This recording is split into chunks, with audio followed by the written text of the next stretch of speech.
Sir की वो एक चीज़ मैंने बिल्कुल फ़ॉलो करी और जब वो चीज़ बिल्कुल आँख बंद करके फ़ॉलो करी ना, तो उसने रिज़ल्ट भी दिया। केवीएस ही क्यों चुना, या फिर एक केवीएस एक तुक्का ही है, या फिर आप चुनना कुछ और चाह रहे थे, केवीएस मिल गया, केवीएस ही क्यों? सर एक्चुअली बात ये की थी कि सर जब बैचलर्स कर रहे थे, तो उस टाइम पे सर 2090 पे जो इससे पहले जो भर्ती निकली थी, उस टाइम पे कुछ मेरे सीनियर्स का सिलेक्शन हुआ था। हम्म। स्पोर्ट्स ऑफिसर में हुआ था और केवीएस में हुआ था, तो तब पता चला कि केवीएस की जॉब होती है, सेंट्रल गवर्नमेंट की जॉब होती है। फिर जब आपने तैयारी शुरू करी, जैसे अभी बच्चे तैयारी शुरू कर रहे हैं, तो आपका क्या डेली का रूटीन होता था? कैसे आप पेपर वन को करते थे? सर पेपर टू का लोड बढ़ चुका है पहले से। तो पहले क्या 150 मार्क्स का पेपर आता था, 50 मार्क्स का आपका जनरल पेपर एंड हमारा था 100 मार्क्स का हमारा फिजिकल एजुकेशन का। सर अब पेपर का लेवल बिल्कुल अप हो चुका है। सौंदर्य, एक बात बताओ कि आपकी मैथ कैसी थी? सर मैथ्स मेरी एवरेज नहीं है हमेशा से। तो क्या आपने बुक्स ही पढ़ाई करी, क्या बुक्स को हाईलाइट करके पढ़ा, या फिर आपने खुद के हैंड रिटन नोट्स बनाए? सर मेरे मेरे साथ सर थोड़ा सा ये हैंड रिटन नोट्स वाली ही मैं से ही मेरा काम हो पाता है। तो जितने भी बच्चे या जितने भी साथी हमारी तैयारी कर रहे हैं, उनको आप क्या कहना चाहेंगे? सर मैं इतना ही बोलना चाहूँगी कि अगर आपने प्रिपरेशन स्टार्ट कर दी है पहले से, तो बिल्कुल कंसिस्टेंट बने बने रखिए अपने प्रिपरेशन को और बिल्कुल टच में रखिए। अगर आप वर्किंग है, नॉन वर्किंग है, कुछ भी हो, प्रिपरेशन स्टार्ट कर दिए तो छोड़ना नहीं है, क्योंकि कंसिस्टेंसी इज द की। नमस्कार, प्रणाम, आदाब, सत श्री अकाल। कैसे हैं भी आप सभी ठीक होंगे, वो तो मुझे पता ही है। और आपके सामने जो शख्सियत बैठी हुई है, कभी आप ही की तरह ये भी स्टूडेंट थी।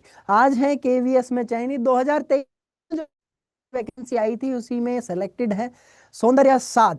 और काफी समय हो चुका है, लगभग 2 साल से ऊपर हो ही चुके हैं कार्य करते हुए इन्हें संस्थान में। और कैसा लगा इनका संस्थान का एक्सपीरियंस, वो भी जानेंगे। साथ ही साथ ये जानेंगे कि इनकी जर्नी कैसी रही, कैसे इन्होंने सिलेक्शन लिया और किस तरीके से शुरुआत करी, क्या क्या इन्होंने जो पड़ाव पार करे, सारे के सारे इन्हीं के मुंह से जानेंगे। सारी चीजें ये खुद बताएंगी, और क्या क्या स्ट्रेटेजी इन्होंने फॉलो करी, क्या क्या स्ट्रगल्स आए, कहाँ डिमोटिवेट हुई, कहाँ मोटिवेशन मिला, किस किस ने साथ दिया, किस किस ने साथ छोड़ा, सब देखेंगे सौंदर्या के ही साथ में। जुड़े रहें आप हमारे पूरे पॉडकास्ट में, और सौंदर्या खुद बताएंगी इसके बारे में। तो सौंदर्या, स्वागत है पहली बात तो हमारे चैनल पे, and thank you so much.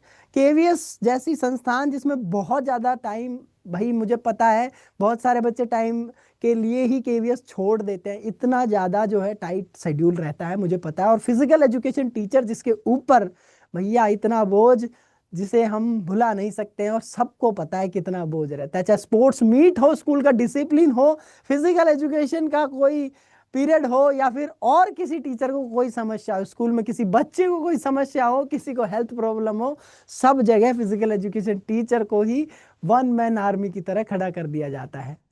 तो गांव जैसे में कहाँ पोस्टिंग है, पहली पोस्टिंग कहाँ थी, क्या पहली ही पोस्टिंग है, अभी ट्रांसफर नहीं हुई, कब ट्रांसफर होगी, कितनी सैलरी मिलती है, सब चीजें जानेंगे। जितने भी साथी केवीएस के लिए अप्लाई करना चाहते हैं, तो उनके लिए तो एक रामबाण सॉल्यूशन होने वाला है ये पॉडकास्ट।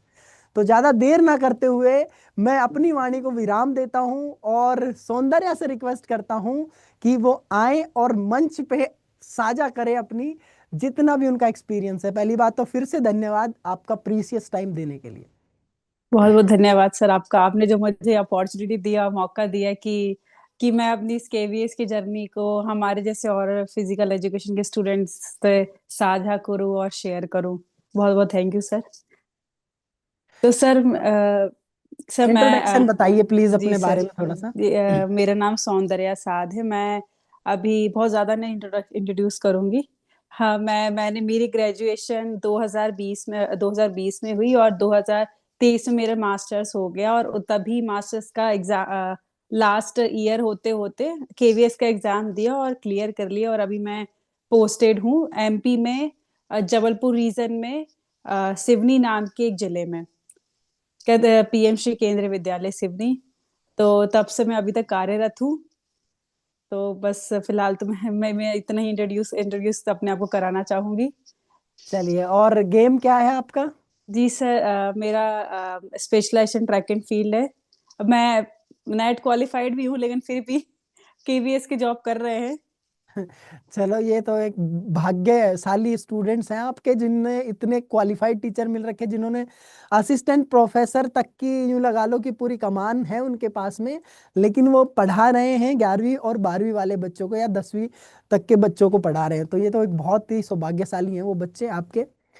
और कैसे आपने शुरुआत करी सौंदर्य, शुरुआत से बताओ, जीरो से जी कैसे सर, स्टार्टिंग बिल्कुल। पॉइंट था? तो पहले तो जो भी हमारे ये पॉडकास्ट सुनने वाले, मैं उनको आपको ये बता देती हूँ कि मैं जो हूँ सर का वो वेरी फर्स्ट बैच है, जब सर ने अपनी टीचिंग की जर्नी स्टार्ट करी थी वर्चुअल मैनर पे ड्यूरिंग कोरोना।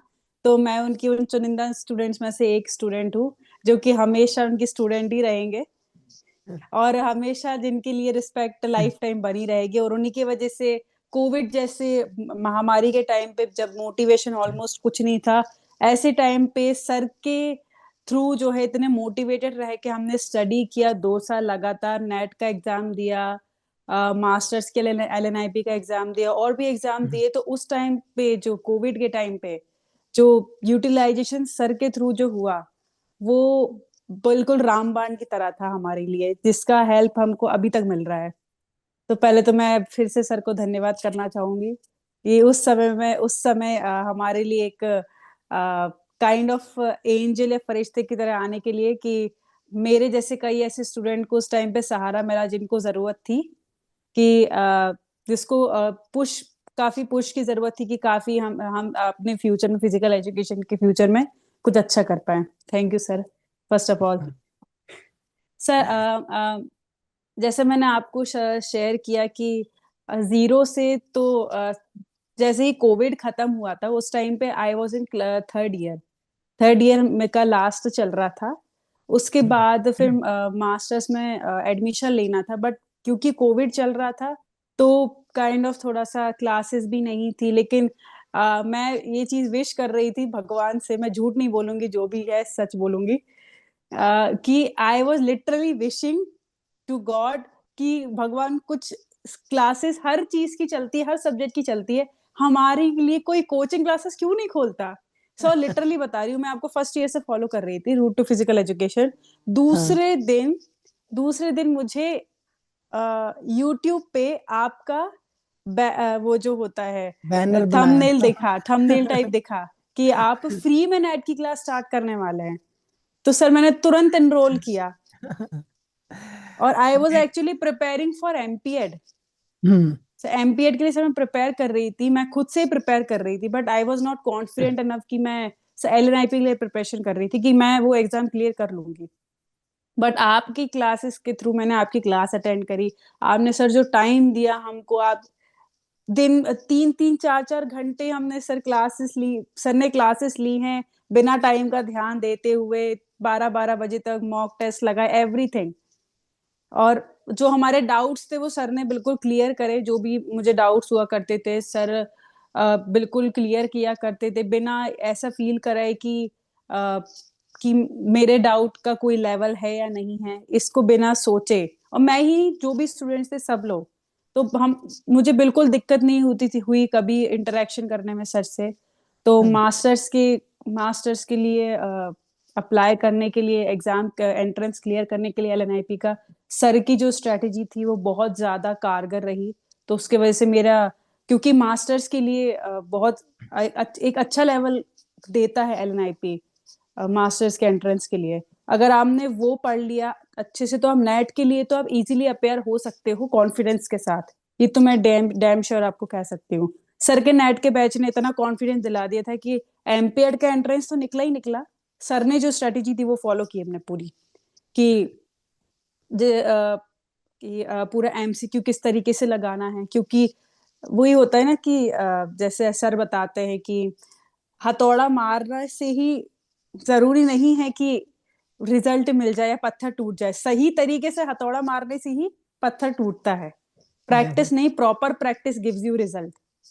तो सर बिल्कुल। ने जो प्रॉपर प्रैक्टिस का एक स्ट्रेटेजी बताया, कि एमसीक्यू कितना लगाना है, कब लगाना है, कितनी देर तक लगाना है, क्या तरीका होना चाहिए, और किस टॉपिक को कितना टाइम देना है, लास्ट 10 डेज में आपको क्या पढ़ना है क्या नहीं पढ़ना है। सर की वो एक चीज मैंने बिल्कुल फॉलो करी, और जब वो चीज बिल्कुल आंख बंद करके फॉलो करी ना, तो उसने रिजल्ट भी दिया। तुरंत रिजल्ट दिया।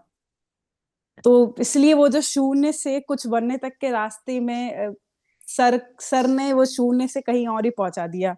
और केवीएस के टाइम पे भी जो वो जो एमसीक्यू वाली स्ट्रेटेजी एंड एवरीथिंग था, उसके लिए भी सर ने गाइड किया बहुत। कि जो लास्ट एक्चुअली मैंने भी केवीएस का एग्जाम जब दिया था, तो लास्ट 15 डेज में मैंने ढंग से प्रिपरेशन स्टार्ट करी थी। तो उसमें कैसे प्रिपरेशन करना है बिना टाइम वेस्ट किए, तो सर से पूछा और सर ने गाइड किया, और उसका रिजल्ट भी अच्छा मिला। सौंदर्या, आपने ना सर ही सर कर दिया बस। एक्चुअली में देखो, हमारा रोल बहुत कम होता है। मैं और शुभम, हमने दोनों ने 2020 में जी सर। स्टार्ट किया था पढ़ाना। तो मेरा और शुभम का रोल यूं लगा लो कि 5% रहता है। सारा रोल, जो 95% रोल है, वो स्टूडेंट्स का ही रहता है।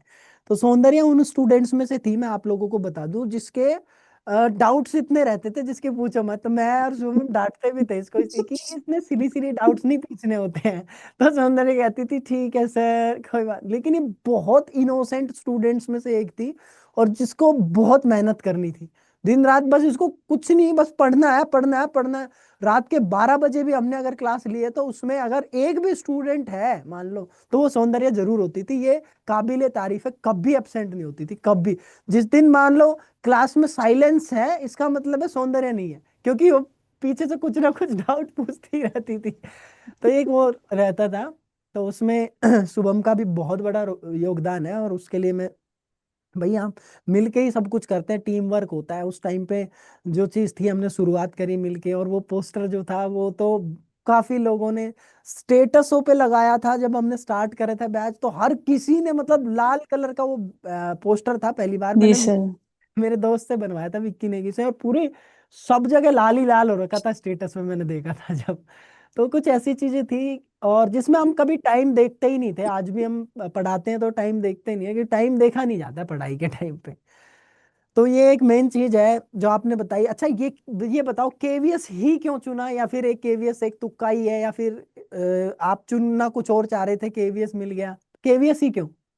सर एक्चुअली बात ये की थी कि सर जब बैचलर्स कर रहे थे, तो उस टाइम पे सर 2090 पे जो इससे पहले जो भर्ती निकली थी, उस टाइम पे कुछ मेरे सीनियर्स का सिलेक्शन हुआ था। हम्म। स्पोर्ट्स ऑफिसर में हुआ था और केवीएस में हुआ था। तो तब पता चला कि केवीएस की जॉब होती है, सेंट्रल गवर्नमेंट की जॉब होती है, जिसके लिए हमारी फील्ड में काफी इसके लिए लोग इंटरेस्टेड हैं। और काफी मतलब है, क्योंकि इसकी मैंने पता किया था टीचर से, तो उन्होंने बताया इसका सैलरी काफी अच्छा होता है, क्योंकि सेंट्रल गवर्नमेंट की जॉब है। तो अब सर, पैसे का चक्कर बाबू भाई। नहीं सर, नहीं सर, पैसे वाला वो नहीं था। सर एक वो होता है ना, जब हम पढ़ते हैं तो थोड़ा हाँ। टेंशन होता है, कुछ बनना भी है। हम्म। और सर एक काइंड ऑफ थोड़ा गवर्नमेंट की हम जब बात करते हैं, तो एक वो स्टेटस भी प्रोवाइड करता है ना गवर्नमेंट जॉब, कहीं ना कहीं। तो वो डेफिनेट। एक थोड़ी सी प्रायोरिटी थी, थोड़ी सी, कि सर जब भी केवीएस का एग्जाम निकलेगा, चाहे वो 2 साल बाद हो, 3 साल बाद हो, वो मुझे देना देना है, और वो मुझे क्लियर करना है। सर ये माइंडसेट था शुरुआत से। वो बैचलर से था सर, फर्स्ट ईयर से था। सर मैं ऐसा झूठ नहीं बोलूंगी, फर्स्ट ईयर से मेरे को पता चला। तो तब से मेरा माइंडसेट था कि अगर केवीएस का पेपर आता है, तो मैं दूंगी जरूर, और सर मेरे क्लियर करना ये मेरा ड्यूटी। मैं इसलिए मानती थी कि सर उसका सिलेबस पढ़ रखा था, कि बैचलर्स का ही सब उठा के देते, वो मास्टर्स का कुछ देते ही नहीं है।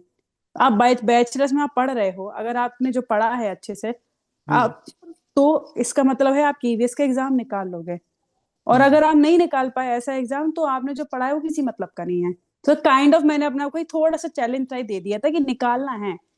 अब सर वो ये नहीं था कि केवीएस में रहना ही है। ऐसा नेट वगैरह है कि नेट भी देना है, केवीएस भी देना है, जेआरए भी क्वालिफाई करना है, असिस्टेंट प्रोफेसर बनना है, सब कुछ था एक। लेकिन जो रास्ते में आता जा रहा है, सब कुछ अचीव करते जाओ। सर ये था कि जो आता जा रहा है अचीव करते जाओ, ताकि जो चाहिए वो सिलेक्ट कर सको। लेकिन अभी फिलहाल तो केवीएस में अटके हुए हैं। तो केवीएस के बाद में अब नेक्स्ट प्लान क्या है फिर आपका? सर नेक्स्ट प्लान तो सर हायर एजुकेशन का ही है। सर रिसेंटली एग्जाम तो दिया था, कोई नहीं। एचपीएससी का एग्जाम तो दिया था। बट थोड़ा सा वही प्री प्री तो दिया, प्री दिया था, लेकिन वो भी काइंड ऑफ बिल्कुल बाउंड्री पे क्वालिफाई नहीं हो पाया। तो हम्म। लेकिन एक्सपीरियंस सर अच्छा था। कोई नहीं, एक्सपीरियंस काफी अच्छा आगे था। आपके अब लिए आगे डेफिनेटली जाके, जी कुछ सर, कर। आगे जाके कोई अगर एग्जाम आएगा तो बिल्कुल उसके लिए ट्राई करेंगे। चलिए, तो अब ये बता दीजिए, जिसके लिए बच्चे बहुत ज्यादा परेशान रहते हैं, कि जब आपने तैयारी शुरू करी थी, जैसे अभी बच्चे तैयारी शुरू कर रहे हैं, तो आपका क्या डेली का रूटीन होता था? कैसे आप पेपर वन को करते थे और कैसे पेपर टू टू को करते थे? तो पेपर वन और पेपर टू की आपकी क्या स्ट्रेटेजी होती थी? पूरे दिन का क्या शेड्यूल होता था? सर पेपर टू का लोड बढ़ चुका है पहले से। तो पहले क्या 150 मार्क्स का पेपर आता था, 50 मार्क्स का आपका जनरल पेपर, एंड हमारा था 100 मार्क्स का हमारा फिजिकल एजुकेशन का। सर अब पेपर का लेवल बिल्कुल अप हो चुका है। हम्म। सर जैसे एचटेट का अप हो चुका है, हम्म। वैसे ही अब केवीएस का भी अप हो चुका है। 80 मार्क्स का अब हमारा पहले तो, अब ये जनरल पेपर आता है, 100 मार्क्स का हमारा मेन पेपर आता है।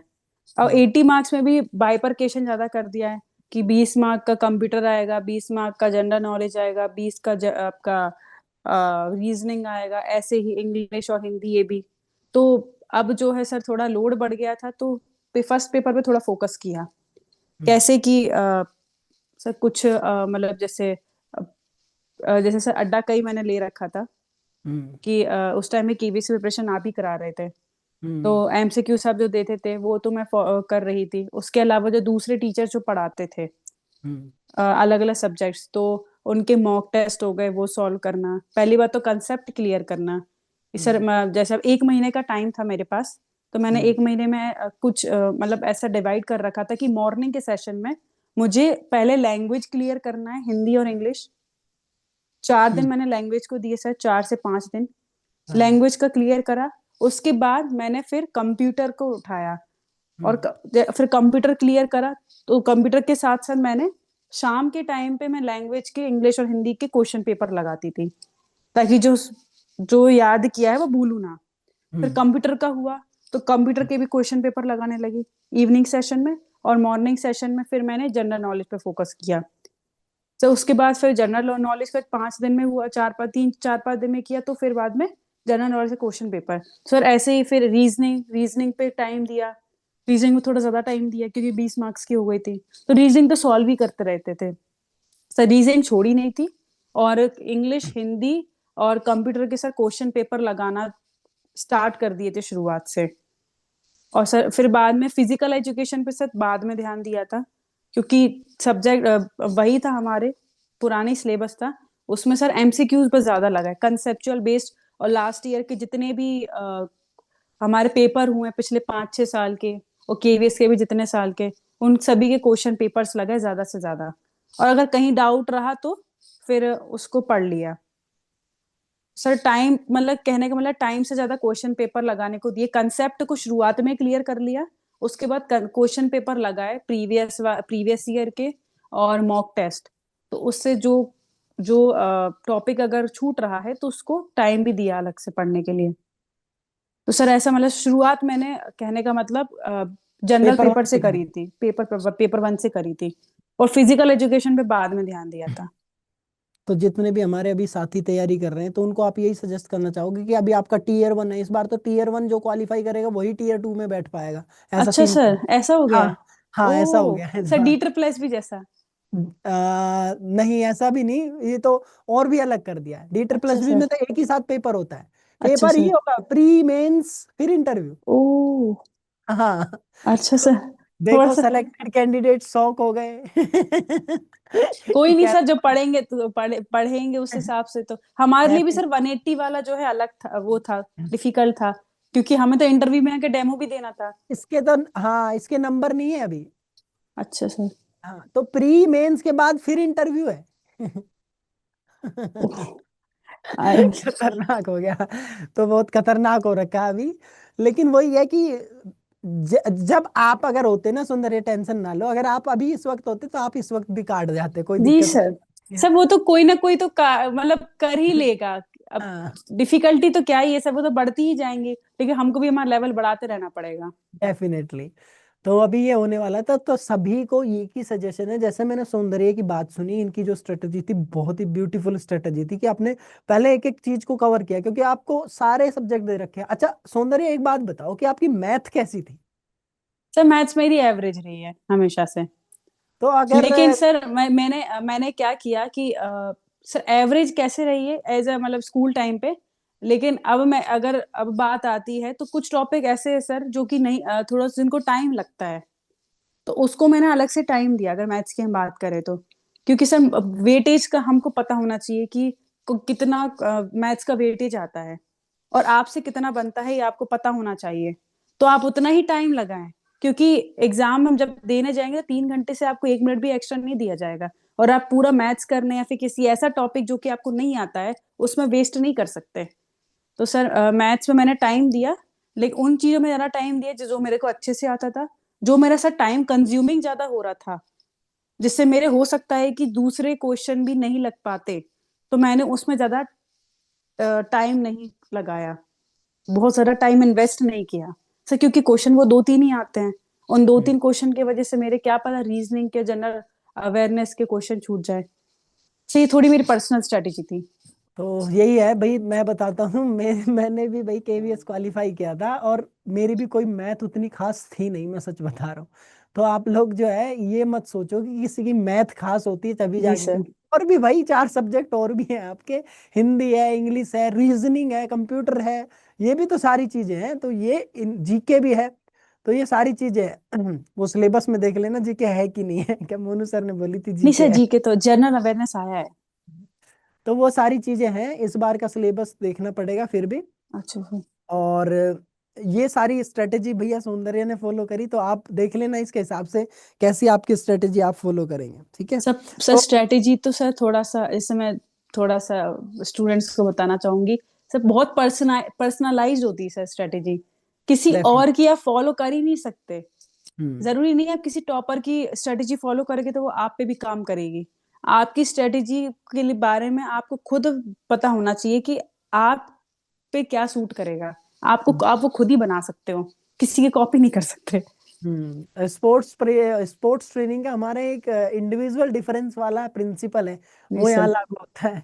जी कि सर। आप देखो, आपका लाइफस्टाइल आपको पता है, आपकी रिकवरी आप कितना पढ़ सकते हैं, सुबह पढ़ सकते हैं, शाम को पढ़ सकते हैं, आपका बिल्कुल घर का सर। माहौल क्या है। तो आपके लाइफ को आप मैनेज करेंगे तो वो बेहतर है कि आप अपनी स्ट्रेटेजी खुद बनाएं। अब हैंड रिटन नोट्स से बात करते हैं। क्या आपने बुक्स ही पढ़ाई करी, क्या बुक्स को हाईलाइट करके पढ़ा, या फिर आपने खुद के हैंड रिटन नोट्स बनाए?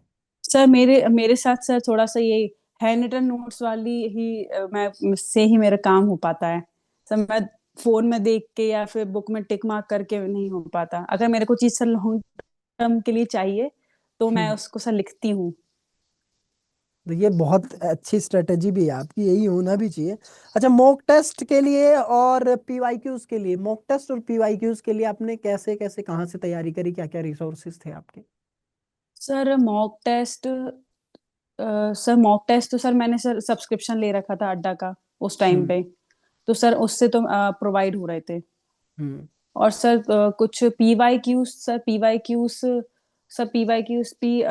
जैसे अड्डा से मिल जा रहे थे कुछ तो। और हम्म। मॉक टेस्ट ही मिल जा रहे थे और सर कुछ फ्रेंड सर्कल बना हुआ था हमारा तो group sir. Previous year question वहाँ हाँ पीडीएफ्स सर वगैरह आ जाती थी। पीडीएफ्स वगैरह उनने शेयर कर दी थी, मेरे पास किसी थी तो मैंने उनको शेयर कर मैंने दी भी थी। भेजी थी पीडीएफ शायद, है ना। सर आपसे मांगी थी मैंने। तो वो पीडीएफ मैंने प्रिंस को भी दी सर थी। जी सर। सर मैंने उनको भी मैंने कुछ शेयर करी थी, उनसे ही मांगी थी। हाँ। तो यही है। और उसके बाद में उस टाइम पे तो शादी नहीं हुई थी प्रिंस के शायद ना। नहीं सर कहाँ। तो अच्छा, उस टाइम पे वो शेयर कर रहा था बस। हाँ सर सर उस टाइम तो हम एक दूसरे के वो थे दोस्त। आ, क्या बोलते हैं। गर्लफ्रेंड। अरे सर कंपेटिटर। अच्छा, फर्स्ट कंपेटिटर। कंपटीटर। तेरे के। साथ में कंपेटिटर। अच्छा अच्छा अच्छा। अरे सर एक का भी अगर नहीं होता तो फिर वो दिक्कत हो जाती ना, शादी हम्म। कैसे करते। हाँ, ये भी बात है।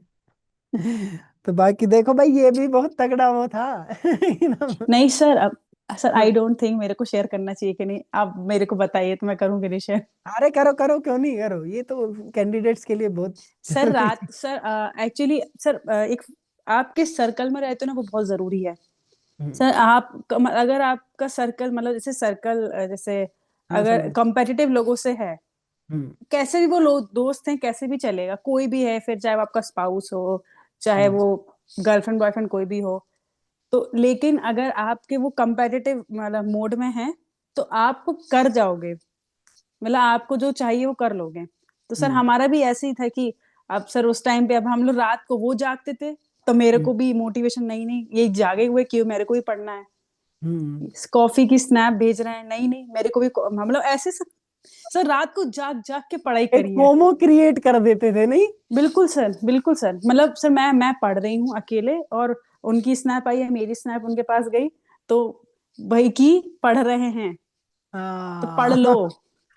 तो अंदर एक से वो मोटिवेशन आता था सर कि नहीं पढ़ना है, सो कैसे रही हूँ मैं, या फिर वो भी ये कहते थे मैं सो कैसे रहा हूँ, पढ़ना है। तो सर रात को जाग के 3 3 4 4 बजे भी कॉफी पी रहे हैं, पढ़ रहे हैं, ऐसा था। वही चीज है कि जो हमारा कॉम्पिटिटर है वो तैयारी कर रहा है, वो पढ़ रहा है, और हम सो रहे हैं, तो एकदम से नींद भाग जाती, फिर कॉफी की भी जरूरत नहीं होती। तो सर मतलब उस टाइम पे हाँ मतलब वो मेरे कॉम्पिटिटर थे, मैं उनकी थी, मतलब ऐसा सोच रखा था थोड़ा मन में। बहुत अच्छा है भाई, देखो साम दाम दंड भेद, ultimately you have to achieve your goal. जी सर। सो जो वर्किंग स्टूडेंट्स हैं अभी, बहुत बच्चे जो हैं वर्किंग हैं, जी सर। और कई तो हैं जैसे कि हाउस वाइफ हैं, and they also want to prepare for KVS और एनवीएस। तो आप क्या सजेस्ट करेंगे उनको कि उनको किस तरीके से अपना सेट करना चाहिए रूटीन, कि स्कूल में ही इतना थक जाता है इंसान, तो किस तरीके से? सर जो लोग अब जैसे सर अगर हाउस वाइफ है या कोई ऑलरेडी वर्किंग है, सर हाउस वाइफ के लिए भी काम है घर का, और जो वर्किंग में बाहर है उनके लिए भी काम है, सर उनके लिए चीज बहुत और डिफिकल्ट हो जाती है। तो उनके लिए अगर केवीएस है माइंड में तो प्रिपरेशन तो पहले से ही करनी पड़ेगी। ऐसा नहीं कि 1 महीने पहले नोटिफिकेशन आया तो आप काम कर लो तो हो जाएगा, पॉसिबल बहुत मुश्किल है। क्योंकि सर 24 घंटे में से आपको 15 घंटे तो देने ही पड़ेंगे, आप कुछ भी मान लो। आप अगर 1 महीने पहले भी करोगे तो 15 घंटे देने ही पड़ेंगे, ऑन एन एवरेज रिक्वायरमेंट ही होती है। तो अगर आप नोटिफिकेशन आ गया है तो जो लोग अभी हाउस वाइफ है या वर्किंग है तो अभी से प्रिपरेशन कर लें तो अच्छा है। और सबसे इम्पोर्टेंट सर, आलस आलस ना, अब आलस तो कोई ऑप्शन ही नहीं बचता है सर यहाँ पे। ऑप्शन ही नहीं बचता है कि आलस आप कर ही नहीं सकते, अगर आपको चाहिए सिलेक्शन तो आलस को तो छोड़ना पड़ेगा। सब वर्क, अब हम भी वर्क कर रहे हैं, आके थक जाते हैं, चाहते हैं रिलैक्स करें, लेकिन वो तो सबका सर सबके साथ ही सीन यही है सर, चाहे वो सेंट्रल गवर्नमेंट हो, चाहे स्टेट हो, फिर चाहे वो आपका प्राइवेट हो। तो सर आके मतलब सबसे इम्पोर्टेंट तो सर वही कि अगर आए हो आप, आके रेस्ट करो, थोड़ा रेस्ट करो, उसके बाद शाम को पढ़ने बैठ जाओ, शाम को पढ़ने बैठ जाओ, और अपना स्ट्रेटेजी बना लो कि आपको क्या पढ़ना है, 2 3 महीने पहले से ही बना लो, तो तभी बाद में काम कर पाएगी अगर आप वर्किंग हैं तो। और सर उसके लिए सुबह जल्दी भी जागना पड़ेगा, रात तो देर तक सुबह जल्दी भी उठना पड़ेगा, रात को देर तक जागना पड़ेगा, तो तभी हो मैं पाएगा। मे बी आपके सैटरडे संडेज या जो वेकेशंस है, हॉलीडेज है, उनको आप अच्छे से यूज कर सकते हो फिर। जी सर, सर मतलब अगर आप, हाँ आपने जो कहा बिल्कुल सर, सैटरडे संडे अगर 2 दिन की आपको ऑफ मिल रहा है वो तो सर बहुत फिर चांदी चांदी टाइप से एक तरीके से आप उसको पूरा अच्छे तरीके से यूज कर सकते हो, instead of hanging out with anyone और सो हैविंग इसको स्ट्रेस्ड। इसको रिलेट कर सकते हैं हम सौंदर्या, आप केवीएस में थे, अभी सेलेक्टेड थे, और आप प्रिपरेशन कर रहे थे एचपीएससी की, तब आपने कैसे किया था? क्योंकि केवीएस का तो बहुत टाइट अरे शेड्यूल। सर, सर मेरी शादी भी हो रही थी उस समय। सही बात है। सर मेरा, मैं अपना शेड्यूल ही सर उस समय बताती हूँ मैं कितनी ज्यादा बिजी थी सर, मेरे लिए कितना मुश्किल था एचपीएससी के लिए प्रिपरेशन करना। सर मेरी पहली बात तो सर ऑलमोस्ट 1 महीने बचा था सर हम्म। एपीएस का, अपना एचपीएससी का एग्जाम देने के लिए, जिसमें सर तीसरी बार ये डेट पोस्टपोन हुई थी, हाँ और शादी के हफ्ते भर पहले। सर भाई। उसमें मेरे हस्बैंड भी हैं एचपीएससी के हाँ एग्जाम देने के लिए, आप हाँ सर सब तो जानते ही हैं फिर। हाँ, हाँ, सबको पता है। तो सर ये मैं सर स्कूल जाती थी सर उस टाइम पे, रीजनल रीजनल मीट होती है सर स्कूल में केवीएस हम्म। की। सर वो हम्म। होती है जनरली जून में, हर साल जून होती है। हम्म। इस साल सर उन्होंने रीजनल मीट के सिलेक्शन कब कर दिए, अप्रैल में। हम्म। अप्रैल में कह दिया कि आप रीजनल के बच्चों का सिलेक्शन करिए, हम्म। रीजनल के बच्चों के लिए सिलेक्शन करिए और टूर्नामेंट के लिए भेजिए। सर उसमें भी उन्होंने डिफिकल्टी इस बार कर दी कि आप अगर 50 बच्चों को भेज रहे हो तो 50 बच्चों के हर एक बच्चे के 4 डेटा हैंड रिटन आपको भेजना है, खुद लिखा हुआ, जिसमें क्लास टीचर के साइन, आपके साइन, प्रिंसिपल के साइन, पेरेंट्स के साइन। सर उसमें भी एनओसी और मेडिकल सर्टिफिकेट सब कुछ आपको हाथ से करना है, खुद से, और फिजिकल एजुकेशन टीचर को ही करना है सब कुछ। ओहो। और सर एग्जाम से 2 दिन, मतलब एग्जाम होने के 1-2 दिन पहले ही मैंने अपने रीजनल के बच्चों को भेजा था जबलपुर ट्रायल्स करा के। सर ये एक इतनी बड़ी एक वो रहती है ना सर, रीजनल के लिए मीट कराना, बच्चों के ट्रायल्स हाँ। के लिए भेजना, उनका पूरा डॉक्यूमेंटेशन रेडी रखना। सर अरे इतना। मुझे याद आ गया, मुझे एक चीज याद आ गई, जब हम लोग एग्जाम देने गए थे, क्योंकि हम साथ में गए थे, जी सर। तो फोन आ रहा था आपको कि वो मैडम नहीं आई है और वो डॉक्यूमेंट कहाँ गए हैं, वो तुम्हें फोन हाँ कर सर, रहे हाँ सर, थे। बिल्कुल। वो वही सीन था। सर मेरे से उस टाइम पे इतनी हबड़ तबड़ के चक्कर में, हौश पौश के चक्कर में, मेरे से एक बच्चे का डॉक्यूमेंट गलत चला गया। ये हो ओ। गया था। सर डॉक्यूमेंट में बहुत स्लाइट सी मिस्टेक हुई थी, बट वो वहां पे बहुत ब्लंडर मानते हैं उस चीज को। केवीएस में सर सभी कागज के बहुत पक्के हैं, कलम के बहुत पक्के हैं, बहुत सब फूक फूक के काम करना पड़ता है, हम्म। मतलब अलर्ट रह के। तो सर वो हम्म। छोटी सी मिस्टेक हो गई थी, उसके लिए वो मेरे पास फोन आया था। वो सर मैं टेंशन से, मेरे को हरियाणा में सिलेक्शन भी चाहिए था, और सर उस टाइम भी रीजनल की मीट चल रही थी, मुझे बच्चों के लिए हैंड रिटन, मतलब पूरा टाइप करके, हाँ, लिख लिख के पूरे डॉक्यूमेंट सेंड करने थे सर। शादी की तैयारी मेरे से हो नहीं पा रही थी, उसकी टेंशन सर अलग थी। शॉपिंग वॉपिंग भी सर होगी शॉपिंग मतलब। भी मैं, सर मैंने इतना पैसा बर्बाद करके दिल्ली जा गई हूँ। सर यहाँ पे तो ट्रेन भी नहीं चलती जहां मैं रहती हूँ। अच्छा। सर यहाँ बस चलती है, यहाँ से नागपुर सबसे पास में है, 3 घंटे दूर है जो कि। अच्छा। सर वहां सिट। जाके मुझे फ्लाइट पकड़नी पड़ती है दिल्ली के लिए। ओहो। सर ऐसा वो ही। और सर उस टाइम पे ये सब भी हुआ सर, मैंने अपनी शादी की तो तैयारी को साइड ही कर दिया था। तो बाद में देखेंगे। और सर मेरे को प्रेशर भी था ना, प्रिंस ने मेरे को प्रेशर दे रखा था कि तेरे को सिलेक्शन लेना ही होगा, मेरा हो या ना हरियाणा हो, में तेरा आना है, शिफ्ट होना शिफ्ट है। होना है। तेरा हो या ना हो, मतलब मेरा हो या ना हो, तेरा जरूर होना चाहिए, तो तू शादी छोड़, इस पे हाँ। फोकस कर। सर लेकिन उस समय थोड़ा सा किस्मत ही खराब सी चल रही थी कि उस सेम महीने में सर, जिस टाइम रीजनल भी प्रिपरेशन कर रही थी, जिस समय एग्जाम भी था, उस समय सर मेरे स्कूल वालों ने मुझे 3 जगह ट्रेनिंग पे भेजा। सर एक तो ग्वालियर भेजा मुझे, जीट ग्वालियर। हम्म। 6 दिन सर, वहां 6 दिन पूरे। अच्छा। जी सर, वहां पे भी काफी सारे केवीएस के सीनियर एलएनआईपी टीचर्स और दूसरे टीचर्स भी मिले हम्म। वहां पे। 6 दिन सर वहां रोका गया मुझे। उसके बाद सर आके जबलपुर मेरे को 2 दिन भेज दिया कि जबलपुर में जाओ ट्रेनिंग करके आओ। सर हम्म। एग्जाम होने के 3 दिन पहले, 3-6 दिन पहले मुझे फिर जबलपुर भेज दिया कि जाओ हम्म। ट्रेनिंग करके आओ। हम्म। सर मैं I was sir actually crying from inside कि मैं कैसे सिलेबस, सर लिटरली बता रही हूँ सर, मैं और मेरे साथ एक और मैम थी, एक सरोज गंगवार नाम से मैडम है, आप जानते होगे शायद, हम्म। सरोज गंगवार मैडम। उन्होंने, हम दोनों सर सामने वो ले रहे, ट्रेनिंग चल रही, हम यहाँ पे पढ़ रहे थे, पढ़ते थे, अपने नोट्स लेके आते थे और पढ़ते थे। हाँ सर। और मैं उनको भी देखती थी, मैं अपने को कि पढ़ना है, हमारे सिलेबस कंप्लीट करना है। सब बहुत थोड़ा सा लोड था उस समय मेरे पास, बहुत ज्यादा। बहुत बुरी हालत हो गई थी सौंदर्य तुम्हारी तो। सब तो भाई, बहुत। जितने साथी ये देख रहे हैं भाई, तुम्हारी जिंदगी में तो इतना बिजी शेड्यूल और इतने बुरे दिन तो नहीं आए होंगे जितना इनने देख लिए।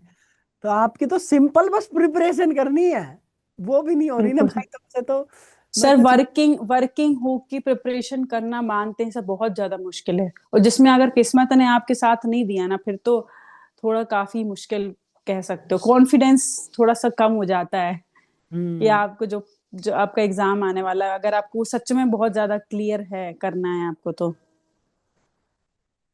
डेफिनेट। सो अच्छा, तो अभी ये सारी चीजें हो गई, हमारी बहुत सारी बातें हो गई। अभी हम थोड़ा सा चैलेंजेस, तो बहुत सारे चैलेंजेस डिस्कस कर ही लिए हमने। ठीक है। तो और क्या क्या चैलेंजेस आए प्रिपरेशन के दौरान, केवीएस की प्रिपरेशन में क्या क्या चैलेंजेस आए थे? सर केवीएस के प्रिपरेशन के टाइम पे, अ, सर एक थोड़ा मेरा पर्सनल चैलेंज ये आ गया था कि एक्चुअली मेरी कॉलेज के ना ब्रेक लगे हुए थे उस टाइम पे, विंटर ब्रेक। और वो हम्म। सिर्फ 10 दिन के थे। और सर मैंने केवीएस के एग्जाम के चक्कर में, क्योंकि सर कॉलेज में अटेंडेंस बहुत मैंडेटरी कर देते 75%। तो सर उस टाइम में खेलो इंडिया गेम्स भी हो रहे थे सर एमपी में। तो मुझे हाँ। वहां उसमें ऑफिशिएटिंग के लिए भी मेरे को बुला लिया था। और सर हम्म। मैंने वो भी मना कर दिया और कॉलेज भी नहीं, मैं नहीं गई। तो सर मैं केवीएस की प्रिपरेशन मैंने फिर घर पे रह के करी पूरे टाइम। 10-15 दिन एक्स्ट्रा सर मैंने घर पे रह के प्रिपरेशन करी, ताकि पूरे अच्छी तरीके से मैं प्रिपेयर हो जाऊं। और सर टू ऑनेस्टली बता रही सर, मैं कॉलेज नहीं गई थी उस समय। 10-15 दिन मैंने कॉलेज का मुंह ही नहीं देखा था। हम्म। तो सर चैलेंज सर यही आए कि जब मैं वापस कॉलेज गई तो मुझे कॉलेज वालों ने निकाल दिया। उन्होंने यही बोला कि जाके पहले तो तुम वो लिख के आओ सर, वो नहीं होता स्टैम्प पेपर, कि मैं हाँ। एब्सेंट नहीं रहूंगी। अगर मैं एब्सेंट होंगी तो मेरे को फाइनल ईयर का एग्जाम नहीं दिया जाएगा। हम्म। ऐसा हुआ था सर मेरे साथ। ओहो, तो ये हाँ रहता सर। है स्टूडेंट्स के साथ। तो सर बाकी तो सर चैलेंजेस सर बहुत तो नहीं आए सर, बहुत ज्यादा चैलेंजेस नहीं आए। मतलब यही आए थे कि मेन समय सर थोड़ा कम बचा था मेरे पास। सर तो समय थोड़ा सा कम था कि मैं सर लाइक सर उस समय मैं जेआरएफ की प्रिपरेशन कर रही थी। लेकिन हम्म। सर थोड़ा सा क्योंकि केवीएस में भी करना था, तो फिर मैंने वो प्रिपरेशन छोड़ के फिर केवीएस में इन्वॉल्व हो गई, क्योंकि देख रही थी मैं आसपास की सब केवीएस के लिए प्रिपरेशन कर रहे हैं। अगर मेरी जॉब नहीं लगी, अगर मैंने मेरा एग्जाम नहीं निकला, तो मेरी तो नाक कट जाएगी कि तेरे से केवीएस का एग्जाम नहीं निकला। तो सर मैंने फिर केवीएस के लिए प्रिपरेशन शुरू कर दी थी 15 दिन पहले। तो अभी आप क्या करते हैं, स्टूडेंट्स के साथ ऐसा ही करते हैं क्या जैसे आपसे करवाया गया उस स्टाम्प पेपर, अगर कोई नहीं बच्चा। सर, नहीं नहीं नहीं सर। सर मजबूरी सर समझना बहुत जरूरी है सभी बच्चों की। एज अ टीचर सर बहुत बहुत सारी जिम्मेदारी आ जाती है हमारे पास। सर तब तो हम कॉलेज में थे, अब तो स्कूल के स्टूडेंट से डील करते सर, उनके साथ तो हमें और भी ज्यादा नर्म व्यवहार से पेश आना पड़ता है। क्योंकि हम्म। सर स्कूल के बच्चे तो सर वो तब out of the beyond the like limit हो चुके हैं। चलिए, इसको छोड़ते हैं, अब जी वापस से सर। आते हैं प्रिपरेशन पे। प्रिपरेशन आपकी हो गई, आपने प्री निकाल लिया, मेंस निकाल लिया, अब आपका आ गया इंटरव्यू। तो जी इंटरव्यू सर। का अपना एक्सपीरियंस बताएं, कैसे आप गए एंड इंटरव्यू में क्या क्या सवाल पूछे आपसे। सर इंटरव्यू का सर जब हमारा केवीएस का रिजल्ट आया रिटर्न का, तो तब से इंटरव्यू के लिए काफी समय मिल गया, तो ऑलमोस्ट 1 महीना। तो हम्म। 1 महीने में अगर किसी इंसान को कुछ बोलना भी नहीं आता ना, तो अब आराम से अपने आप को प्रिपरेशन दे सकता है, प्रिपेयर कर सकता है इंटरव्यू क्लियर करने के लिए। बस पता होना चाहिए कि आपको डेमो, मतलब कि किसी से अच्छे से गाइडेंस ले लो, कोई मेंटोर पकड़ लो। अकेले मत करते रहो अपने हिसाब से। तो हम्म। मेंटोर पकड़ लो और उनसे उनसे प्रिपरेशन मतलब हेल्प ले लो। तो सर हम्म। मैंने वही थोड़ा सा इंटरव्यू के लिए थोड़ी सी प्रैक्टिस करी थी, कि सबसे इम्पोर्टेंट सर इंट्रोडक्शन होता है। आपके पास टाइम बहुत कम होता है। आपको इंट्रोडक्शन अपना इतना क्लियर, इतना सॉर्टेड और इतना स्ट्रांग रखना पड़ेगा कि सामने वाले पे इंप्रेशन पहला ही बिल्कुल सॉलिड हो, और बिल्कुल फ्लुएंट होना चाहिए। अगर आप इंग्लिश बोल रहे हो तो इंग्लिश बोलिए, हिंदी बोल रहे हो तो हिंदी अच्छे से बोलिए। बीच का नहीं, बीच का कभी नहीं होना चाहिए सर, हिंदी इंग्लिश मिक्स करके बोल रहे हैं। सर मैंने हम्म। इंग्लिश मीडियम जो है चूज किया, मैं इंग्लिश में ही बोलूंगी। सर मैं मेरे को वहां बुलाया। हम्म। पहले तो सर आउटफिट अच्छा होना चाहिए, आप जो भी पहने हो। अगर आप एज अ फीमेल आप साड़ी भी पहने हो, दैट इज ऑल्सो ओके। आप सूट पहनो, that is also okay. And अगर आप आप नॉर्मल फॉर्मल्स भी पहने हो, shirt pant, that is also okay. But आपका as a physical education teacher posture बहुत देखा जाता है। आपका वॉकिंग पोस्चर कैसा है, हम्म। स्टैंडिंग पोस्चर कैसा है। आप आपसे अगर बोला जाए खड़े, जब तक बोला ना जाए बैठने तब तक बैठना नहीं है। और जब बैठे उसके बाद आई कांटेक्ट करके सारे सबको एक बार देख लेना है, कि जो आपके सामने बैठे, ताकि उनको ये देखे आपकी नजरों से ही कि कॉन्फिडेंस है। तो फिर वो आपसे पूछेंगे इंट्रोड्यूस योरसेल्फ, तो इंट्रोडक्शन दे दो बिना रुके। हम्म। और फिर जो भी क्वेश्चन पूछते जा रहे हैं उसका बहुत शांति से, हड़बड़ाहट में नहीं, बहुत शांति से आंसर देना जरूरी है सर। क्योंकि पैनल जो सर होता है 6-7 जनों का, उनमें एक तो साइकोलॉजिस्ट भी होता है, एक हमारे फिजिकल एजुकेशन टीचर होते हैं, एक दो प्रिंसिपल रहते हैं, और कोई हमारी ही फील्ड से कोई असिस्टेंट प्रोफेसर रहते हैं। और ऐसे ही अच्छे स्पेशलिस्ट लोगों का पैनल रहता है, तो वो आपको जज पूरी तरीके से करते हैं। तो बॉडी लैंग्वेज भी इतनी सर हो कि जो हमारे वर्बल जेस्चर से मैच करे। और अगर क्वेश्चन अगर नहीं आता है, कोई भी सर मेरे से क्वेश्चन पूछा गया था कि आ, सर जैसे मैंने इंटरनेशनल सर्टिफाइड जुम्बा इंस्ट्रक्टर का कोर्स किया है, हम्म। तो उनमें से पूछा ये क्या चीज होती है। तो हम्म। मैं क्योंकि से स्टडी करके गई थी इस पे, तो मैंने बताया कि व्हाट इज एक्चुअली जुम्बा, कहाँ से ओरिजिनेटेड है, कौन इसका प्रेसिडेंट है, और किस तरीके से फिटनेस के एज अ मॉडल काम, एज अ फिटनेस मॉडल ये चल रहा है। तो फिर पूछा आपके स्पेशलाइजेशन क्या है, तो आप कुछ करके बताइए। आपको आपको ग्राउंड में बच्चों को लेके जाना है, आपको ये सर कुछ इक्विपमेंट्स भी रखे थे वहां पे, काफी इक्विपमेंट्स, कि आप कोई भी एक रैंडम इक्विपमेंट चूज करिए और बताइए बच्चों को कैसे सिखाएंगे। सर मैंने शॉर्ट पुट उठाया, सर ट्रैक एंड फील्ड की हूँ, थ्रोइंग इवेंट रहा है मेरा, हाँ। तो शॉर्ट पुट उठाया और फिर मैंने जो सर कॉलेज में सीखा अच्छे से कि हम्म। कैसे आपको बच्चे को शॉर्ट पुट फर्स्ट स्टेप से लेके फिफ्थ स्टेप तक अच्छे से करके बताना है, तो सर मैंने हम्म। वो करके बताया। तो हम्म। इम्प्रेस हो गए कि चलो ठीक है, सामने वाले को आता है।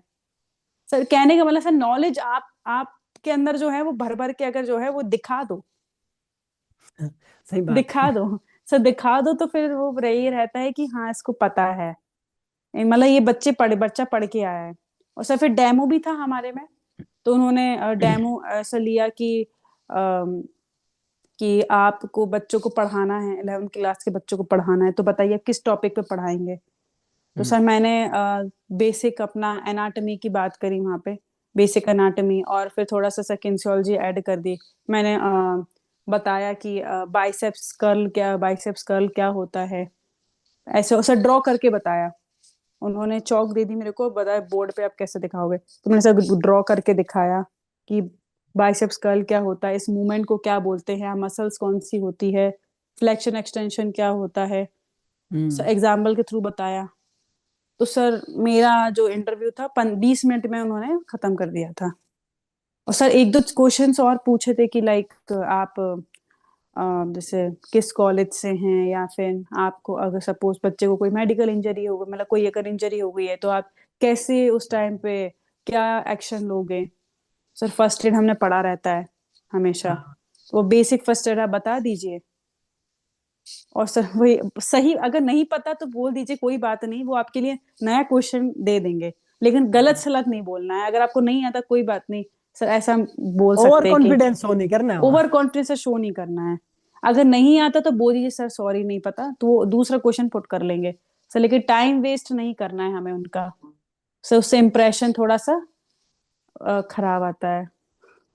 चलो, बहुत बहुत शानदार भाई, इंटरव्यू की भी आपने सारी बातें बता दी।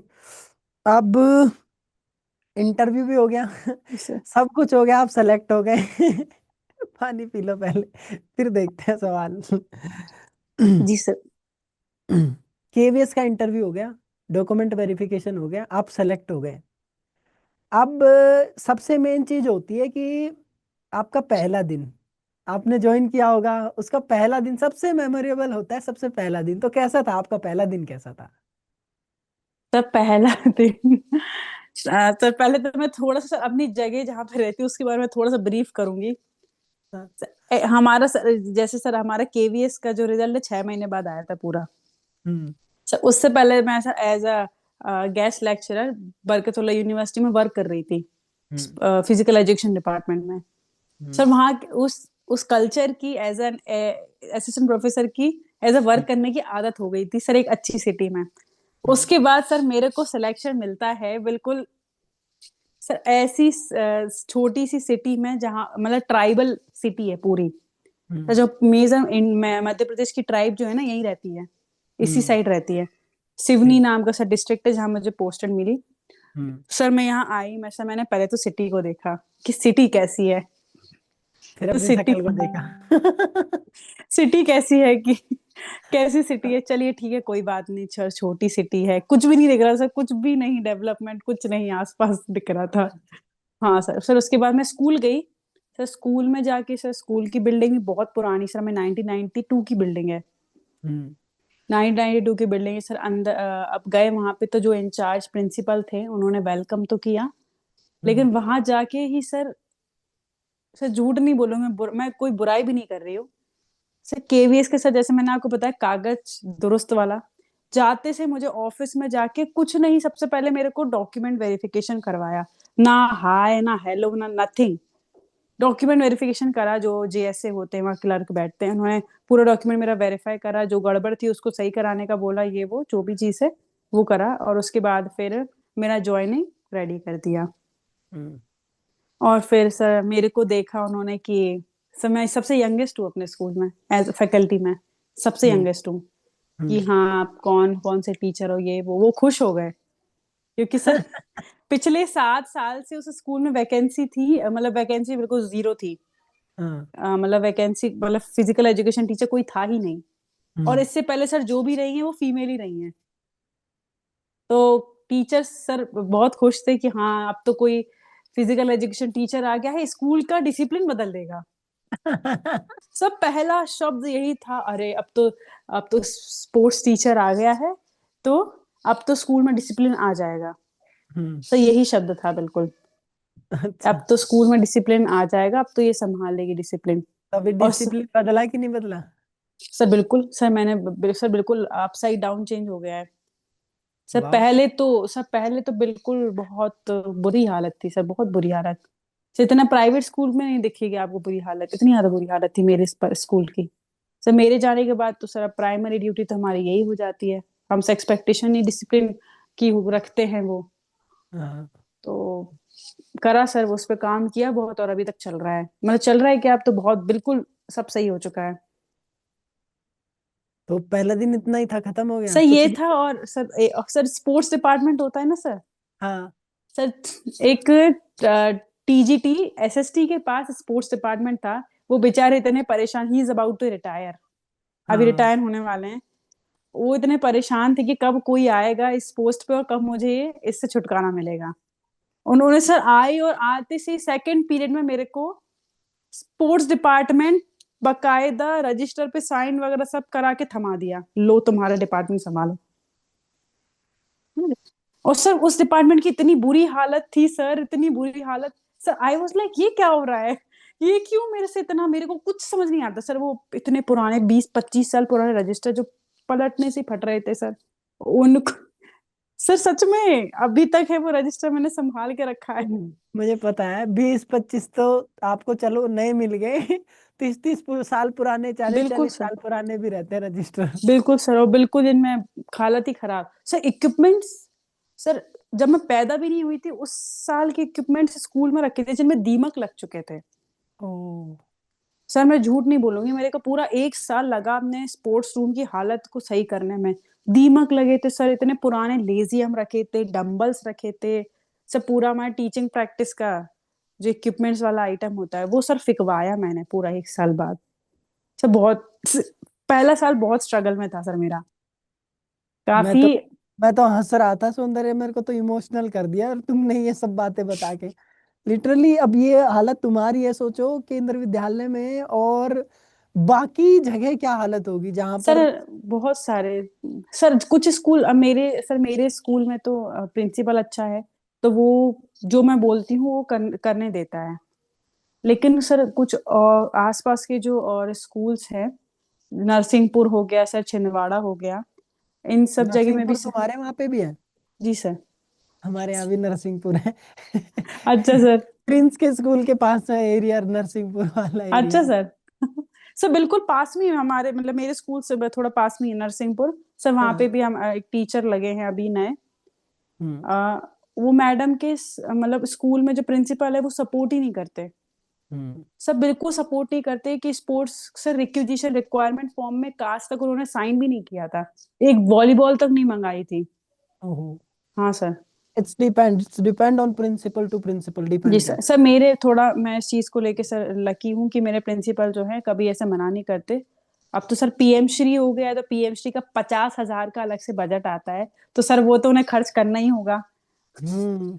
तो वो उसके लिए तो जबरदस्ती कैसे ना कैसे खर्च करो। सही बात है। जी सर। तो अभी क्या रहती है दिनचर्या, सुबह से शाम तक की आपकी दिनचर्या क्या सर रहती है केवी टीचर?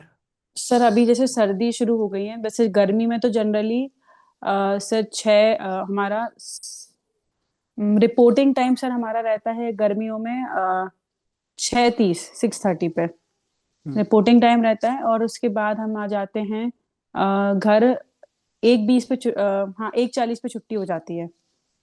तो अब 2 सवा 2 बजे तक अपने घर पहुंच जाते हो। और सर दिनचर्या बहुत सर हेक्टिक रहती है। 6 घंटे की सर अगर ड्यूटी है तो 6 घंटे का एक एक मिनट यूटिलाइज होता है।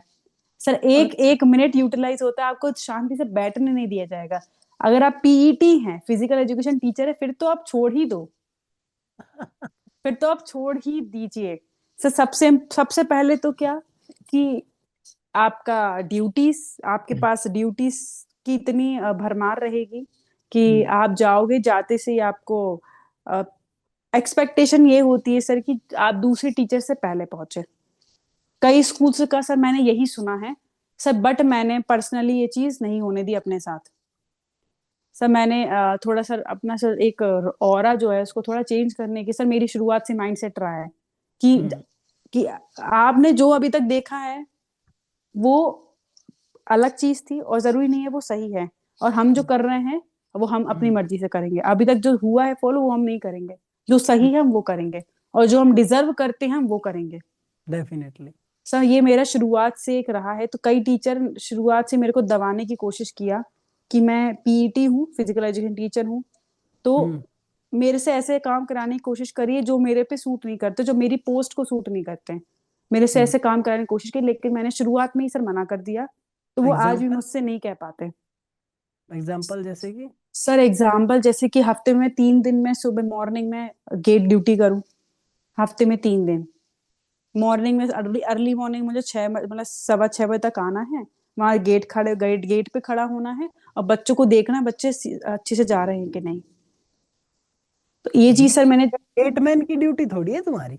जी सर, ये सर ऐसा करवाते हाँ, हैं तो मैंने भी मैंने। ये चीज सुनी है कि कई फिजिकल एजुकेशन टीचर्स को इस तरीके से गेट पे भी खड़ा कर देते हैं और वो हो भी जाते हैं बेचारे। अब सर उनकी रहती मानसिकता उस तरीके से। मैंने सर इस चीज का मैंने बोला ना, मैंने अपोज किया सर हम्म। कि सर सारे टीचर्स को लगाओ, हम्म। सारे टीचर्स को लगाओ, और हफ्ते में सभी टीचर्स की ड्यूटी रहेगी। हम्म। मैंने इस चीज के बारे में बोला तो प्रिंसिपल ने मेरी बात मानी, इस चीज को थोड़ा रखा। तो हो हम्म। सकता है क्या पता शायद मैं फीमेल हूँ इस चीज को सोच के, क्योंकि सर हम्म। जो हमारे साथ एक कॉन्ट्रेक्चुअल रहता है। हम्म। क्योंकि एक ही टीचर सर, एक ही फिजिकल एजुकेशन टीचर रहता है, चाहे वो 3 सेक्शन स्कूल हो, 5 सेक्शन स्कूल हो, सिंगल सेक्शन हो, चाहे डबल सेक्शन हो। एक ही फिजिकल एजुकेशन टीचर रहेगा, और पूरा लोड इसी पर रहेगा। तो ओ। उसके साथ एक, हाँ उसके साथ एक कॉन्ट्रेक्चुअल रखते हैं। कॉन्ट्रेक्चुअल रखते हैं तो सर वो कॉन्ट्रेक्चुअल चाहे मेल हो चाहे फीमेल हो, उसकी दुर्दशा हो जाती है। दुर्दशा बुरी। सर पूरा दुर्दशा ही बुरी हो जाती है। क्योंकि अगर आप जो जो काम आप करने को मना कर रहे हैं तो फिर वो उस पे इम्पोज किया जाता है। सर उसको तो ड्यूटी अपनी जॉब बचानी है तो वो तो फिर करता है। सर इसलिए मैंने अपनी हफ्ते में एक एक दिन की ड्यूटी कर दी, लेकिन मेरी जगह उसको ड्यूटी पकड़ा दी। सर है तो अपनी ही फील्ड के बंदे, लेकिन लगता बुरा वही है कि हम चेंज नहीं कर पा रहे चीजों को। हम अपने लिए कर पा रहे हैं, लेकिन आ, वो जो नजरिया है लोगों का हमारे लिए, उसको हम ज्यादा नहीं बदल पा रहे हैं। सर एक मैं एक चीज बताती हूँ विसल के ऊपर। हम्म। ये सब विसल से पहले मैं बताती हूँ आपको, मेरे साथ लंच की ड्यूटी पे भी ऐसे किया गया था कि अगर आप as a physical education teacher हो तो आप गेट ड्यूटी भी करोगे, लंच के दौरान भी आप पूरे टाइम राउंड लगाओगे। मेरे से सर बोला गया था शुरुआत में, इंचार्ज प्रिंसिपल थे एक, इंचार्ज प्रिंसिपल कि जिन्होंने मुझे ज्वाइनिंग दिलाई थी कि फ्री बैठने की जरूरत नहीं है, घूमते रहना पूरे टाइम। जो बच्चे इनडिसिप्लिन करता हुआ देखे या फिर जो बच्चे इधर उधर है उनको क्लास में बैठाना है, मतलब फ्री बैठने की जरूरत नहीं है, घूमते रहना है पूरे टाइम। मेरे से ये कहा गया था दूसरे दिन ही स्कूल ज्वाइन करने के। But I was like sir, आप बोलो मैं कहाँ से सुनूंगी, दूसरे कहाँ से निकालूंगी। मैं नहीं करूंगी ऐसा। सर क्यों, थोड़ा सा देखा मैंने सर, ज्यादा मैं ऐसे वो रूड नहीं हो रही हूँ सर। मैं बस क्योंकि एक माइंडसेट के साथ गई थी कि सर हमारे साथ आप कहीं भी चले जाओ, एक तरीके का पार्शलिटी होना तय है, डेफिनेटली। तय है। तो एक सर माइंडसेट लेके जाना पड़ता है, तभी आप वहां पे स्टैंड आउट कर पाते हो। तो सर यही मेरा शुरुआत से था। मेरे से कोई कुछ कहेगा, अगर मुझे सही लगेगा तो करूंगी, अगर मेरे फील्ड के रिस्पेक्ट के बियॉन्ड लगेगा मुझे तो मैं वो नहीं करूंगी। चाहे वो मुझे प्रोबेशन की धमकी दें, फिर चाहे वो मुझे कोई भी धमकी दें। सर क्योंकि इतना रूल तो हम भी पढ़ के गए थे कि प्रोबेशन के टाइम पे आपको कोई ऐसा निकाल तो नहीं सकता, हम्म। अनटिल अनलेस कोई बहुत ज्यादा बड़ा रीजन क्यों ना हो। सर एक एक ऐसा हुआ था कि मतलब ये लंच ड्यूटी का, तो मैंने लंच ड्यूटी का भी मना कर दिया कि सर मैं लंच ड्यूटी इतना नहीं करूंगी। उसमें हम्म। भी सर फिर सारे टीचर्स को बराबर ड्यूटी मिली। सर उस वजह से दूसरे सीनियर टीचर्स तंग आ मतलब वो हो गए कि हम क्यों कर रहे हैं ड्यूटी, ये तो काम स्पोर्ट्स कोच का रहता है, फिजिकल एजुकेशन टीचर का रहता है कि हम्म। ड्यूटी वो करेंगे पूरे। सर जो दूसरे स्कूल से आए ना या ट्रांसफर होके, वो हम्म। ऐसा कहते हैं कि ये तो स्पोर्ट्स टीचर का काम होता है कि लंच के टाइम पे भी पूरी ड्यूटी करते रहना। क्योंकि कहाँ लिखा है ऐसा, बताना जरा। हाँ हाँ सर, मैं बोलती हूँ ना, ऐसे जवाब देती हूँ मतलब मैं बोलती हूँ कि मैडम जो होता है मतलब कि मैडम है सर, जो चीज हमेशा से होती आई है जरूरी थोड़ी वो सही है, और हम नहीं हम्म। करेंगे, जिनने करा है वो करे, हम तो नहीं करेंगे। देखो ऐसे तो घूंघट भी करते, आप घूंघट करते हो क्या स्कूल में? हाँ सर, मतलब काफी ऐसे करने की कोशिश करते हैं सर बहुत। होने को तो क्या क्या होता था यूं के। हाँ सर वही, मतलब वो यूं हमको के सर। होने को तो हम गुलाम भी थे, आजाद हुए ना। हाँ सर बिल्कुल। तो ऐसे ही होता है लोग बाग।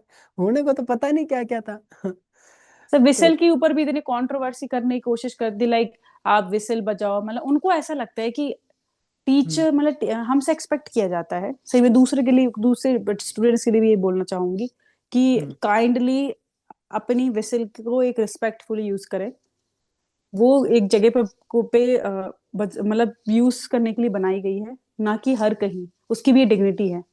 हम्म। हम विसल को office as an official use कर सकते हैं ग्राउंड में, और अपने ग्राउंड के पर्पस से यूज करें, ना कि स्कूल में बच्चों को अंदर करने के हिसाब से गार्ड के तौर पे विसल बजाते घूमें। हमसे बोला ही ये जाता है, मेरे से सर आज भी बोलते हैं कि मैडम आपकी विसल में कहाँ है, मतलब पहले बहुत बोला जाता था, अब नहीं बोलते। सर मैं इग्नोर कर देती हूँ कि मेरी आवाज ही काफी है, क्योंकि ऐसा मैं बोल कभी मेरे से बोला गया ना, मैम मेरी आवाज ही काफी है हमारी, विसल से कौन बच्चे की तरह सुन लेंगे, और सर सुनते भी नहीं है। जब हम्म। स्कूल की बेल से नहीं सुनेंगे तो हमारी विसल किस काम की, और हमारी विसल बनी भी नहीं है इस काम के लिए। डेफिनेटली ये विसल हमारी इस काम के लिए नहीं बनी है। तो हमारे जितने भी सीनियर टीचर्स हैं ना, मैं उनसे हाथ जोड़ के निवेदन भी करता हूँ इस चीज के लिए। बहुत लोग इस बात को बुरा भी मान जाएंगे कि नहीं यार ये मोनू है, ये सौंदर्य अलग ही बात कर रहे हैं, कुछ नहीं है भैया, ऐसा नहीं है।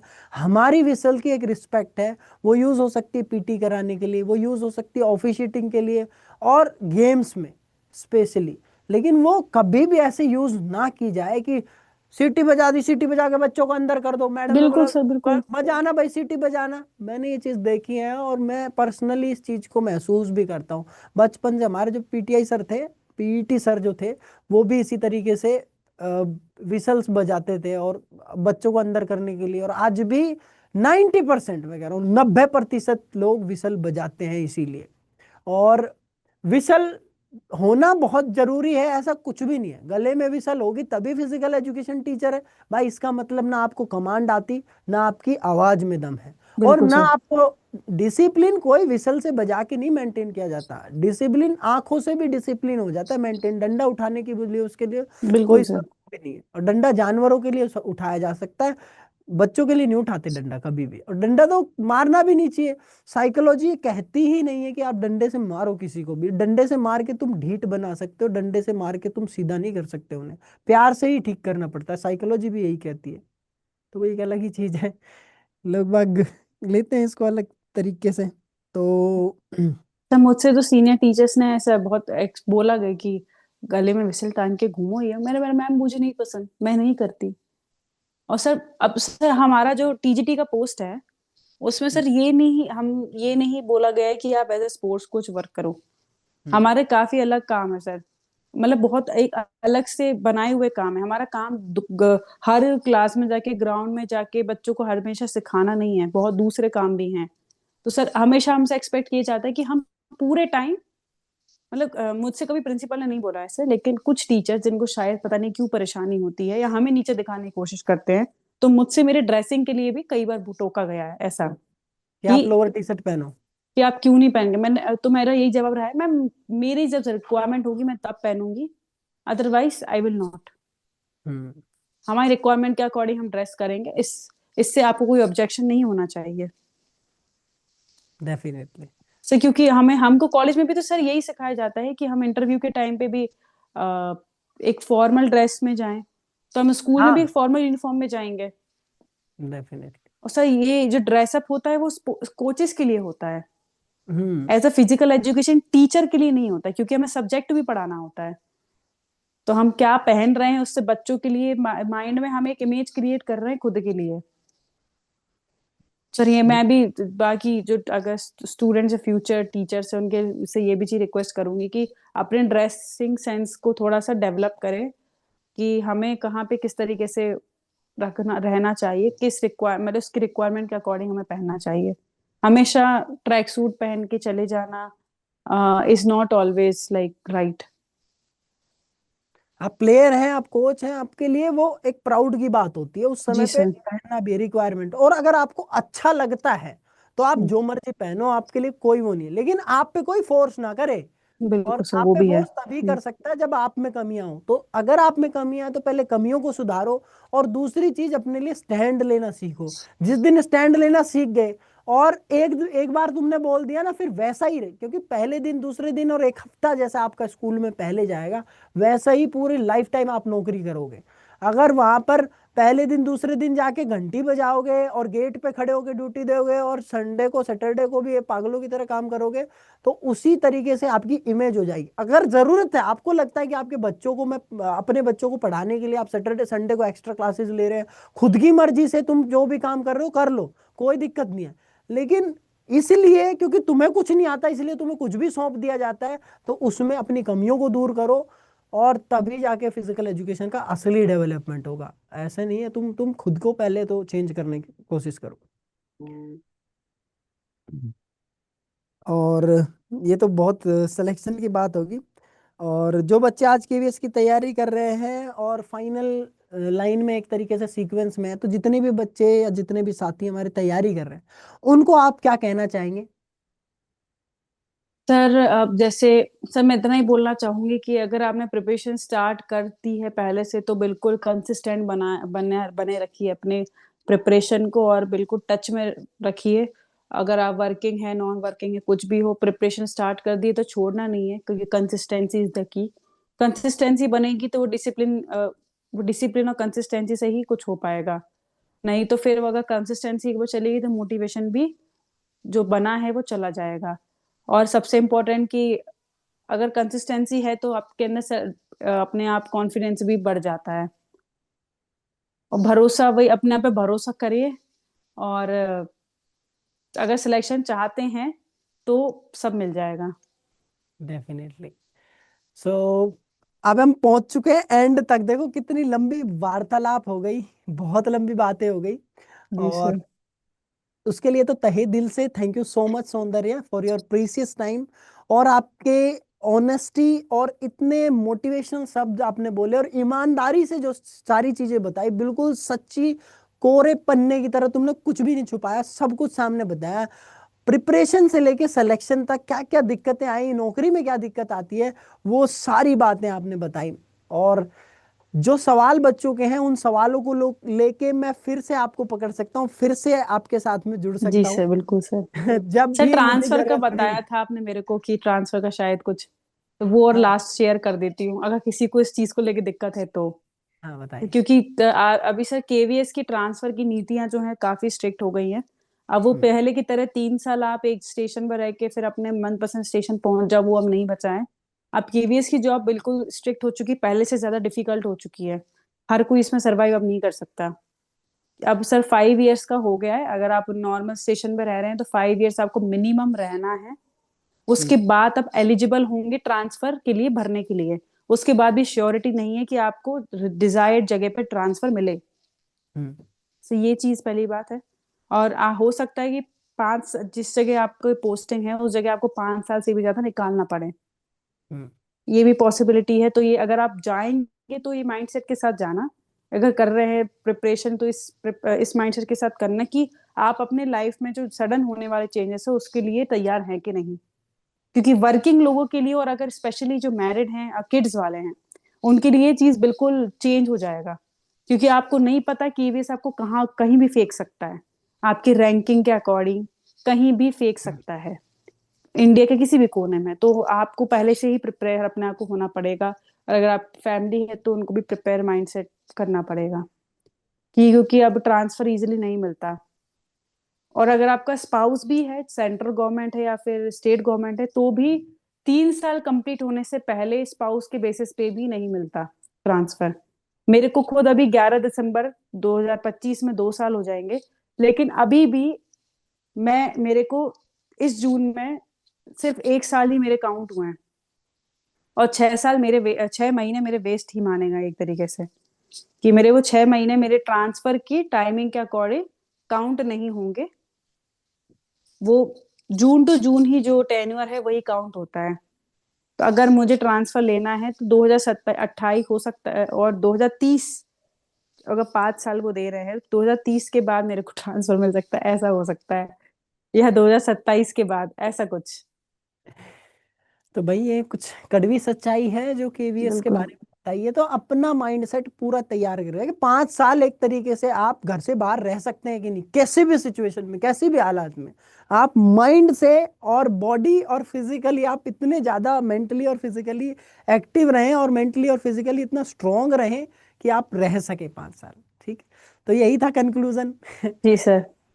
तो पॉडकास्ट को यहीं एंड करते हैं। थैंक यू सो मच सौंदर्य फॉर योर प्रीसियस टाइम। आपने इतना अच्छा बच्चों को बताया, सब कुछ बताया। डेफिनेटली मैं तो यही कहूंगा कि बहुत सारी चीजें मेरे को जान के, मतलब बहुत सारी चीजें जान के हैरानी भी हुई, बहुत सारी चीजें जानने को भी मिली, और बहुत सारी जो बोल्डनेस आपकी थी वो भी सारी, बहुत सारी चीजें जो है बच्चों को भी मदद करेंगी, और वो आने वाले फ्यूचर में फिजिकल एजुकेशन टीचर्स को भी मदद करेंगी। सो इस पॉडकास्ट को यहीं विराम देते हैं। मिलेंगे फिर नेक्स्ट पॉडकास्ट में। Thank you so much for your valuable time. Thank you sir.